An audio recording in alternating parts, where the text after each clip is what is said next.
So this is a quick overview of my new aquaponics project this year. It's obviously not done, but the goal was to take the nutrient film technique, which is the white poles, and the ebb and flow, which is the raised bed garden there, and combine them two. That way I'm using the waste product from the fish to provide nutrients for both systems at the same time.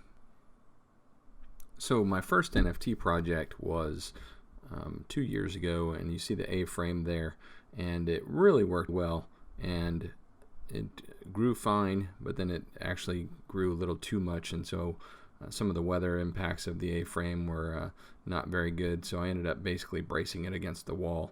So I reduced some of the plants down, and but it was a really good technique, really good result. The one thing I didn't like was that the nutrient bucket, one, it would get too hot, and the pH would always need to be adjusted. And the other piece is that if there was a water incident, like a leak or anything like that, it would be catastrophic. The other item I did both last year and the year before was the raised bed ebb and flow technique, and that was using the fish bucket on the bottom, which was a 100-gallon fish bucket that would pump the water to the top.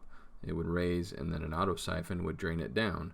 Those were fantastic results, and as a matter of fact, the results were so good I actually had to thin it out so that it wouldn't be too overgrown. Not only did I think the results were awesome, but a local hookworm or hornworm or something of some sort actually ruined the entire batch and went to town on all my tomatoes and pretty much destroyed everything. So my goal with this new effort was to get rid of the things that didn't work and to maximize the things that did work or should work. So although the NFT system did grow, it was a little too difficult to take care of with the pH and with the fertilizer that had to get rebalanced every time.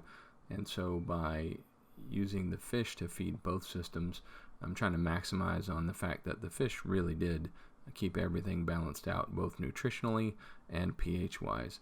So combining the two systems seemed like the right thing to do. And then also even though everything grew well on the raised bed hydroponics the first time, I moved it away from some trash cans, which will also get me the benefit of the morning sun. So I'm hoping that moving it away from those trash cans will reduce the amount of bugs that have the opportunity to tear up the system. So that's all I got, and I'll check back when I actually put this thing together the way I intend it and see if we can get some results going.